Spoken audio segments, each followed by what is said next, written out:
Detik-detik penangkapan pencurian hewan ternak di Lumajang, sapi ditemukan di dalam mobil.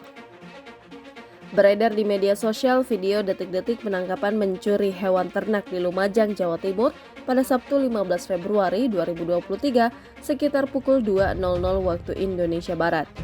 Pada video singkat unggahan pemilik akun Twitter @mijanla2 menunjukkan tim gabungan Polsek Tempeh dan Resmob Polres yang tengah mengejar sebuah mobil minibus yang dicurigai membawa hasil curian. Terlihat mobil minibus dengan nomor polisi N1457ZK itu dicurigai membawa hewan ternak berupa seekor sapi. Pengejaran ini dilakukan setelah korban melaporkan kejadian ini ke polisi. Diketahui sebelumnya, komplotan curi hewan ternak itu telah merusak kandang sapi milik warga yang terbuat dari bambu.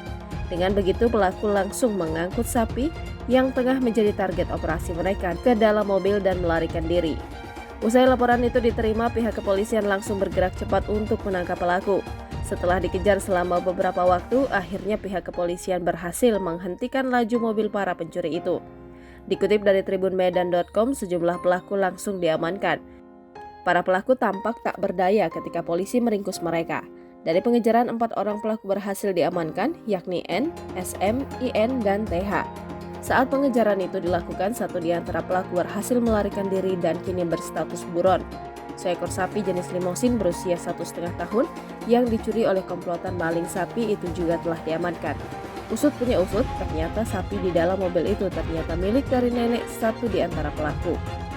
Dari pemeriksaan polisi, 4 orang pelaku tersebut mengaku merupakan komplotan pencuri hewan ternak yang sudah beraksi di 6 tempat kejadian perkara.